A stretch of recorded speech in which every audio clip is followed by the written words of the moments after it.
Hello বন্ধুরা, welcome back to my channel. তো অনেক দিন পর তোমাদের সামনে চলে আসলাম তো একটা ভিডিও নিয়ে। তো তোমাদের সাথে ভিডিও শেয়ার করা হয় না, আর খুব ইচ্ছে ভিডিও শেয়ার করার, তো মাঝে মধ্যে ভিডিও শেয়ার করবো, তোমরা অবশ্যই পাশে থেকো। আর এখন স্নান করে নিয়েছি, ছেলে মেয়েকে স্কুলে দিয়ে বড় অফিস চলে গেছে। তো এখন আমি স্নান করে সব কাজ বাজ করে এখন চলে আসলাম একটু নিজের যত্ন নিতে। তো নিজের যত্ন এখন কিছুই নিচ্ছি না, শুধু মাথাটা আঁচড়াবো আর একটু পাউডার দিলাম, তো শেষ হয়ে যাবে। তো গরমের দিনে আমি কিন্তু কোনো লোশন কোনো ক্রিম কিছু ইউজ করি না, কারণ আমার এতটা গরম লাগে আর ঘাম ঘাম মুখ হলে কিন্তু আমার একদমই ভালো লাগে না।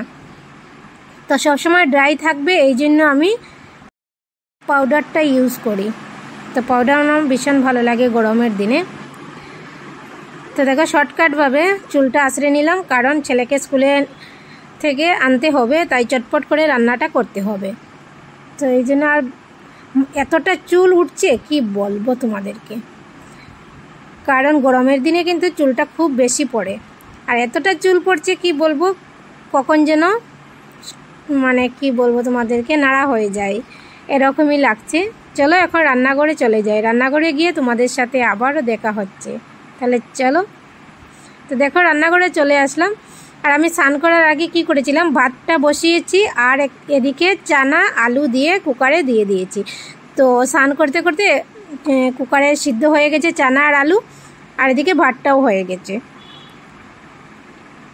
তো একদম কিন্তু মশলা টশলা দিয়ে বসিয়েছিলাম, জাস্ট এখন ফোড়ন দেবো আর তরকারিটা হয়ে যাবে। হলুদ গুঁড়ো, লঙ্কার গুঁড়ো, জিরের গুঁড়ো, ধনের গুঁড়ো, লবণ পরিমাণ মতো সব দিয়ে দিয়েছি। এদিকে দেখা যাচ্ছে না, তো দেখো এরকম হলে কিন্তু তরকারিটা খুব তাড়াতাড়ি হয়ে যায়। তো দেখো এখন কি একটু মানে ভেঙে দেব।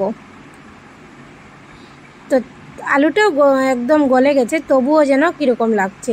আর এদিকে দেখো এখন আমি ফ্রিজ থেকে মাছটা বের করে নিচ্ছি, কারণ মাছ অর্ধেক খাওয়া হয়ে গেছে আর অর্ধেক রয়েছিল। তো এখন ভাবছি পাবদা মাছ একটু মশলা দিয়ে বানাবো, পেঁয়াজ রসুন আদার পেস্ট দিয়ে বানাবো। তো পেঁয়াজটাকে আমি তেলে ভেজেই দেবো, পেস্ট দেব না। তো চলো রান্নাটা করি। তো দেখো এদিকে তরকারিটা হয়ে গেছে, আর এদিকে মাছটাও কিন্তু হয়ে গেছে। এখন ঝোল দিয়ে দিয়েছি, মাছটা ভাজা হয়ে গেছে, পেঁয়াজ রসুনের পেস্ট সবই দিয়ে দিয়েছিলাম। কারণ হচ্ছে গিয়ে আমি প্রথমে ক্যামেরাটা অন করতে ভুলে গিয়েছিলাম, যখন তরকারিটা ফোড়ন দিয়েছিলাম, মশলা কষিয়েছিলাম, মাছ ভেজেছিলাম, তখন কিন্তু ক্যামেরাটা মানে অফ ছিল। কি বলো তো, অনেক দিন থেকে ভিডিও করছি না, আর যে ক্যামেরার দিকে এতটা ফোকাস করতে পারছি না, শুধু ভুলে যাচ্ছি এরকমই লাগছে। তো চল দেখো এখানে ঢাকনা দিয়ে রাখছি। তো ঝোলটা এখন হবে আর তরকারিটাও এদিকে হতে থাক।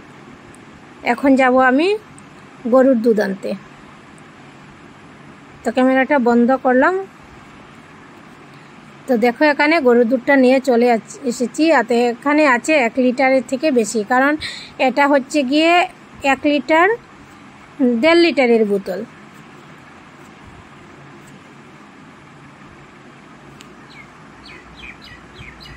তো দেখো এখন আমি ঢাকনাটা সরিয়ে দিলাম, এখন আস্তে আস্তে তরকারিটা হতে থাকো।